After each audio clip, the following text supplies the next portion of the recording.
As entrepreneurs, we have this plague. We figure out when something works and then we try to build another thing and we don't double down on the thing, right? So coming back, well, this is a big lesson for myself first and foremost, is to just double down on what works. You need to be like a horse with those thingies here, you know, where you don't see anything from the side.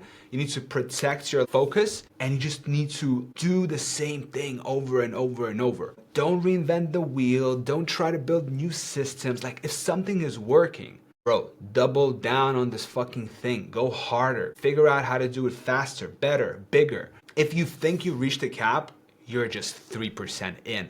And you have another 97% to go from the top person in your space. Yeah, just started thinking this morning about that, and I have come to, because I've been torn the past week or so about, should I do this, should I do that, should I set up a sales funnel, like should I run ads, should I have leads, and like all that is super important, but like I don't have that system yet. I don't know how to set it up. It's something completely new to me, and eventually, slowly, I will build out that system, but dropping everything now and then figuring out this new thing, I think is dumb. So I think instead, the smart idea to go about this is to not drop this, but just double down on what works and just do more of the thing. That's my little takeaway from today is like, if you're an entrepreneur, right? And you figured out something and something is working, bro, just do more of the thing that works.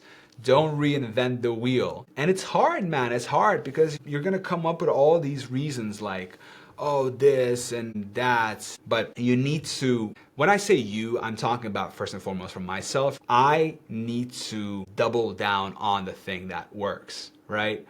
And it also, by the way, it requires sacrifice. So I've spent some time on like building funnels and building pages and yada yada. And a lot of the things probably I just won't use them. And I've spent a bunch of money. And that is also part of this entrepreneurial thing, is that you're gonna make mistakes, right? You can consider these things as like mistakes / learnings, depending on how you look at them, right? I look at them more as learnings. Like I've learned a lot of things. I've read a bunch of interesting books while I was doing it. I've set up, interesting funnels and ads. So it stretches you, right? It feels kind of like a waste, but it's part of the learning. So what I can do now is, and another tendency is the sunken cost tendency. So then you might think like, okay, well, I already spent like, 500 euros on ads.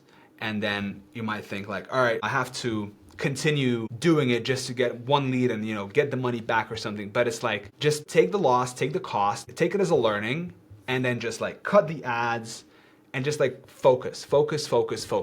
So yeah, now I've built a bunch of funnels, I've run a bunch of ads. I think I'm gonna just pause all of that. Instead, I'll probably have just one campaign running just to build out my email list with a lead magnet. That lead magnet also will sell my upcoming course, the Affiliate Academy. By the way, I'm launching it tomorrow. I'm just uploading all the files now, so that's gonna be exciting.